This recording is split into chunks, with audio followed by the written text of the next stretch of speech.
अंकिता के साथ क्या किया है। आप इसको अब किस तरह देखते हैं? सरकार ने जिस तरीके से बुलडोजर चलाया, ये तमाम चीज़ें आप देखिए ऐसा है, ये 4-5 दिन से ये मामला चल रहा है और ये बॉडी एसएसपी बॉडी से एसडीएम कोर्ट जो इंचार्ज महेश्वर भी हैं, मेरी लगातार उनसे बातचीत चल रही थी और बहुत दुखद है कि एक नौजवान बेटी उत्तराखंड में खोई है और इस सिचुएशन में खोई है।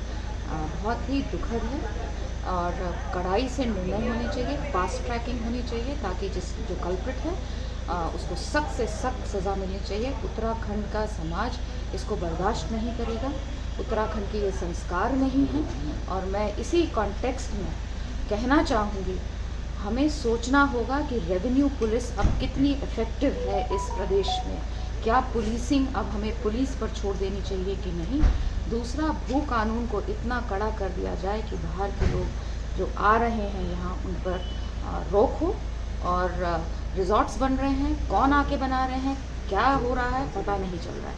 इसलिए कुछ ना कुछ स्ट्रिक्ट निर्णय लेने की ज़रूरत है और जहाँ तक ये जो अंकिता के साथ हुआ है, मैं चाहूँगी कि इसमें फास्ट ट्रैक के कोर्ट्स हों और कड़ी से कड़ी सज़ा कल्प्रिट्स को दी जाए। खुद मुख्यमंत्री देखिए, विवेचना लक्ष्मण झूला थाना पुलिस के पास आते ही केस को शीघ्रतम वर्कआउट कर लिया गया है कुछ ही घंटों में, और फिर सारे आरोपी जो मुख्य आरोपी पुलकित आर्य समेत प्राथमिक रूप से जो 3 आरोपी बनते थे उन तीनों को गिरफ्तार करके जेल भेज दिया गया है।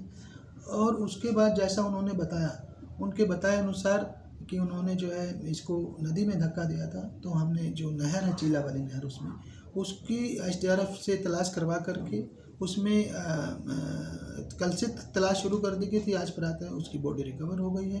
अब पंचायतनामा और पोस्टमार्टम की कार्रवाई की जा रही है। माननीय मुख्यमंत्री जी महोदय द्वारा जो है डीआईजी की अध्यक्षता में एसआईटी गठित करने के निर्देश दिए गए थे। उस क्रम में हमने डीआईजी रेणुका देवी की अध्यक्षता में एसआईटी गठित कर दी है, जो इसके अपराध के विवेचना के और बाकी सभी तथ्यों के और गहराई में जाएगी, सभी पहलुओं की गहराई में जाएगी और विवेचना जिससे गुणवत्ता से हो, उच्च गुणवत्ता की विवेचना हो सके, क्वालिटी की हो सके और जिससे हम अपराधियों को न्यायालय में कठोरतम सजा दिलाई जा सके, ये हमारे पूरे प्रयास रहेंगे। सर, हमेशा से रिजॉर्ट पर की जाएगी क्या? सभी रिजॉर्ट जितने भी मौजूद किस तरह चेकिंग की जाएगी? क्या कुछ उस पर जो दबाव डाला जाएगा या फिर व्यवस्थाएं मुकम्मल कराएं? कर्मचारी की डिटेल्स उपलब्ध हों। देखिए, रिसोर्ट्स की जांच 2 तरह से हो सकती है। नंबर 1 तो कि उनका निर्माण तो अवैध नहीं हुआ है, किसी और ज़मीन पे इलीगल कब्जा तो नहीं है, तो इसमें जिलाधिकारी और जो अन्य विभाग हैं, वन विभाग आदि, उन सब की भूमिका रहेगी और साथ ही साथ पुलिस की ओर से भी इन सब पे जांच कराई जाएगी और गोपनीय जांच भी कराई जाएगी कि कहीं किसी तरह का कोई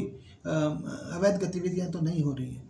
और मैं आपकी चैनल के माध्यम से ये भी लोगों से अपील करूँगा कि अगर उनके संज्ञान में है कि कहीं किसी तरह का गलत काम चल रहा है या किसी के ऊपर कोई किसी तरह का गलत दबाव बनाया जा रहा है, तो कृपया करके पुलिस के संज्ञान में जरूर लाएं। हम ऐसे लोगों पर कठोरतम वैधानिक कार्रवाई करेंगे। सर, उनके पिता